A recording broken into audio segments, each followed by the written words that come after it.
But an additional aspect of this legislation is it's not only creating this rate structure, but it's providing a means for people to get there, because it creates an energy efficiency bank in North Carolina that's administered through your utility bill. So you've got an old refrigerator. It's like pre-1990 refrigerator.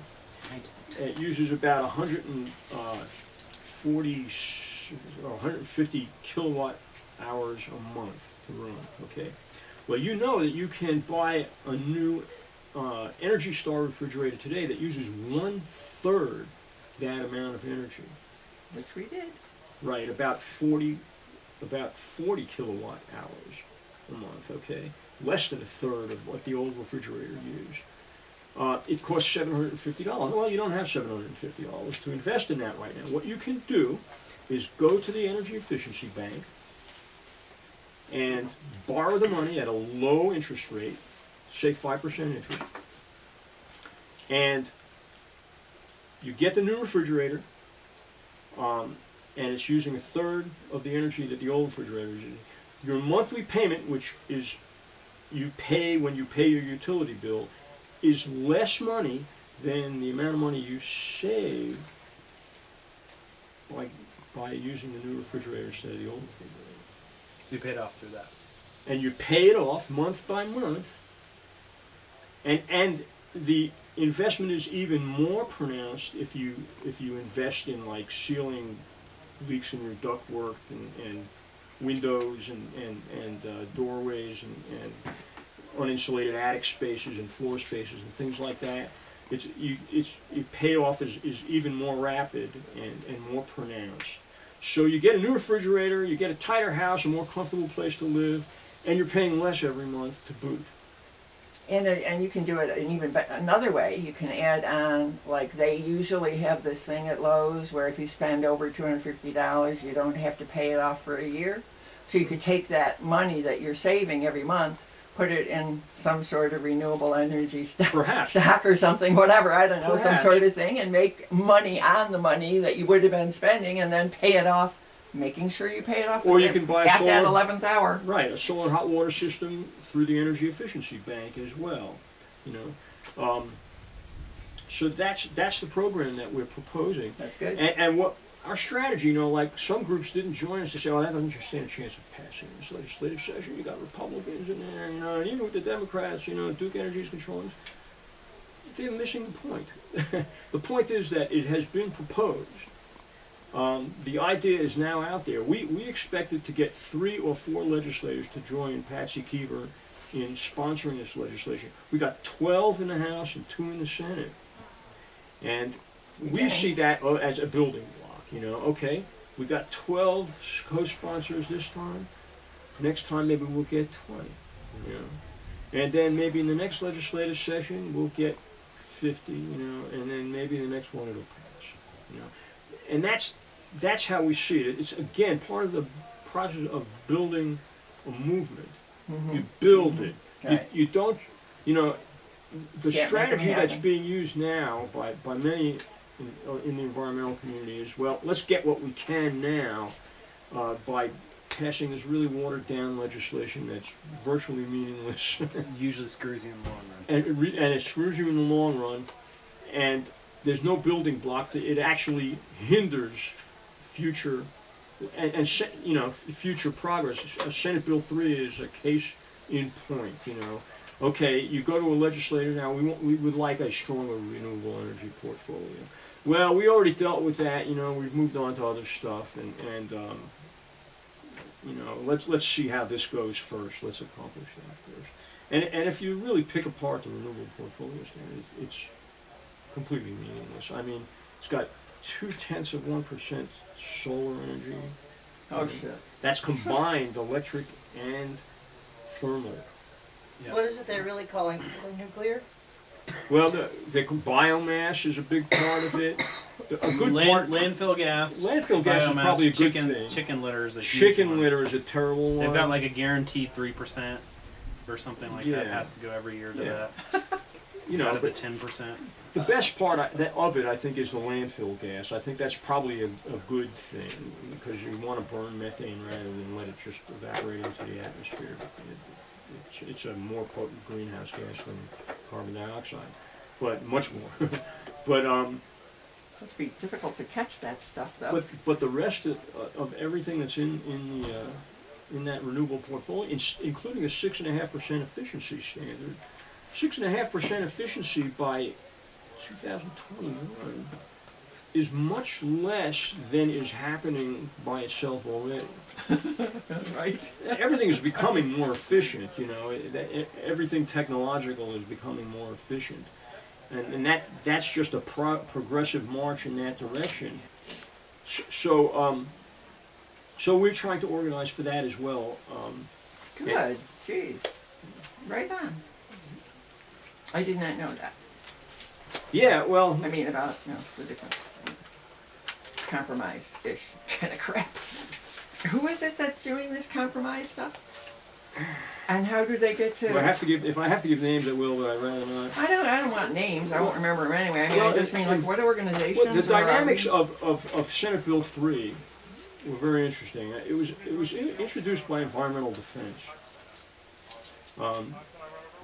in 2007, and they had just come off of... Environmental Defense is part of this national conglomerate that works that has members in the some of the national environmental movement, right, and the utility industry and government officials. So it sounds like it's for the regular people, but it's actually for the corporation. Well, I think the people in environmental defense, I think, are sincere. Oh. You know, and they just have this philosophy that the way to get there is to work with the utility industry instead of working against the utility industry. And to be fair, they have made some progress in doing that. Many of us feel, though, that there is a limitation to the amount of progress you can make, that you're going to reach a certain point where our interests diverge from the utility industry. And that point is here. we have arrived at that point. Yeah, I mean, ultimately, it's like any other movement. You need all parts of it. It's just a matter of making sure that there's a balance, that one doesn't speak for everyone else. Right. I mean, you need people that are willing to chain themselves to cliffside as much as you need somebody that can actually talk to the company, you know. Because those folks, if those folks are talking to the company without those folks on the outside, then the compromise is going to be a lot worse. Perhaps, although it's hard for me to imagine a worse compromise than what Senate Bill 3 ended up being. And I don't think that Environmental Defense intended for construction work in progress to be part of that legislation. When they introduced the bill, it did not have that aspect to it, and they were just trying to get the utility industry involved in renewables. You know? But I think it was kind of, naive of them to act in that way when they did. And I as much told that to Michael Shore. I said the utility industry is going to come in. They were asking for 20%, 10% efficiency and 10% renewables. And I said, why, by 2021, why are we shooting so low? You know, first of all, you know that when you ask for 20%, you're going to get 10%. You're not going to get 20% if you're lucky. You know, and aside from that, I mean, even if we got to 20%, does that really speak to the urgency of climate change as it is? You know, does that solve the problem? Why aren't we, as the environmental community, offering solutions that address the scale of the problem in its reality, in its scientific reality? And there was really no answer to that. It was just like, well, this is what we think is politically possible to do right now. Right. And my answer to that is that the environmental community really should not be acting on what appear to be political realities and letting that dictate our course.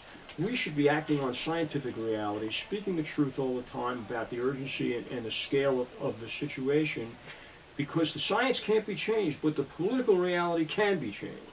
You know, and you really don't change the political reality by compromising the message of the reality of the scientific reality. Our job is to communicate the reality of climate change and the urgency of it and what the Intergovernmental Panel on Climate Change is telling us about when we have to reduce by 80% our contribution to greenhouse gases. And that's really not being done by the environmental community. Well, it's no different than watching, you know, there needs to be more training on negotiation, because it's no different than watching the Obama administration, where they come in and their starting point is where they assume the other side is going to compromise Right. to. And when you start there, you're not even going to get that. It gets even worse, and you end up causing more harm than good. Yeah. Where you need to come in with your vision. Right. You need to come in all the way, and even if you don't get all of your vision, Right. you're laying down a clear groundwork and pathway toward that. You have to lead. Right. Yeah. And that's what Obama has not done.